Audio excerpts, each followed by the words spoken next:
কেকার স্বাদ কাহনে সকলকে স্বাগতম। আশা করি তোমরা সবাই খুব ভালো আছো, আমরাও ভালো আছি।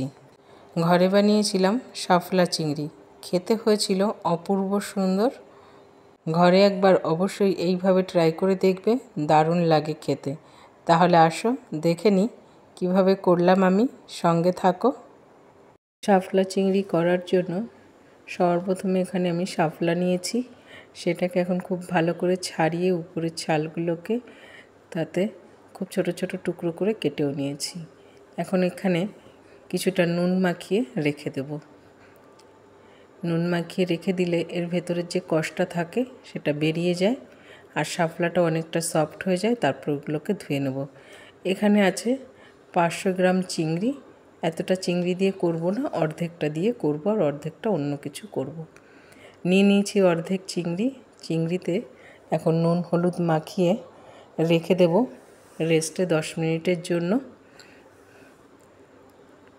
শাপলা যেহেতু খুবই অল্প করে একটু ছোট্ট করে ঝোল করব, সেই জন্য অল্প করেই মাছ নেওয়া। এখন প্যানে হালকা তেল নিয়ে চিংড়ি মাছগুলোকে ভেজে নেব।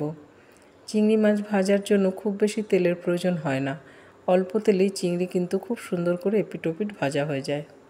দেখো খুবই সামান্য তেল দিয়ে কিন্তু আমি চিংড়ি মাছগুলোকে খুব সুন্দর করে উল্টে পাল্টে ভেজে নিয়েছি। বেশ একটা সুন্দর কালারও ধরে গেছে চিংড়ির গায়ে। এখন চিংড়ি মাছগুলোকে একটু চাপিয়ে নেব একদিকে। চিংড়ি মাছগুলোকে আমি নামাচ্ছি না, ওই চিংড়ি মাছ ভাজার মধ্যে যে তেল আছে সেখানে আমি ফোড়ন দিয়ে দিলাম রসুন। রসুনটাকে একটু জাস্ট একটু ভেজে নেব আর দিয়ে দিলাম রাঁধুনি ফোড়ন।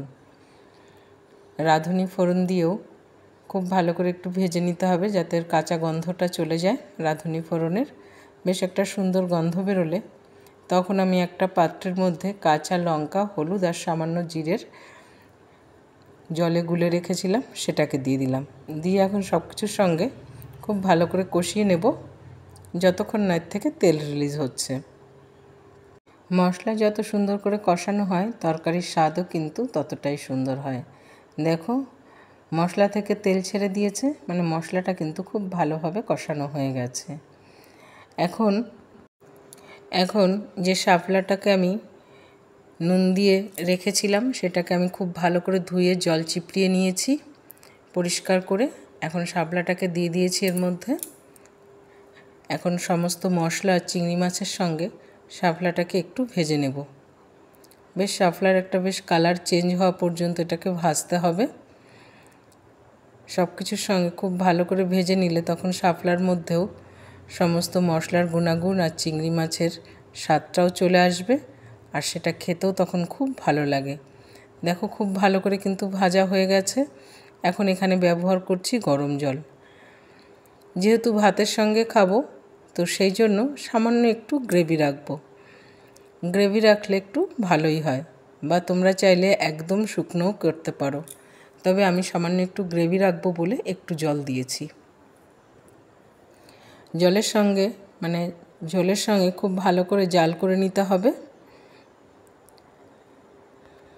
শাপলাতে কিন্তু বেশি জালের প্রয়োজন হয় না। তুমি যদি অতিরিক্ত জাল দিয়ে ফেলো তাহলে কিন্তু শাপলার স্বাদ নষ্ট হয়ে যায়। সেই জন্য গ্যাস আমি বন্ধ করে দিয়েছি। সব কিছুর সঙ্গে খুব ভালোভাবে জাল হয়ে গেছে। সার্ভ করার জন্য একদম শাপলা চিংড়ি ডান। শাপলা চিংড়ি আমি সার্ভ করেছিলাম গরম গরম ভাতের সঙ্গে। অপূর্ব সুন্দর হয়েছিল খেতে, মানে এত ভালো লেগেছে খেতে। চিংড়ি এবং শাপলা দুটোই ভীষণ প্রিয় আমার, আর মায়েরও খুব প্রিয়। ঘরে আমি আর মা ছিলাম, দুজনেই ভীষণ তৃপ্তি করে খেয়েছি। তোমাদের কেমন লাগলো কমেন্টে জানাতে কিন্তু একদম ভুলো না।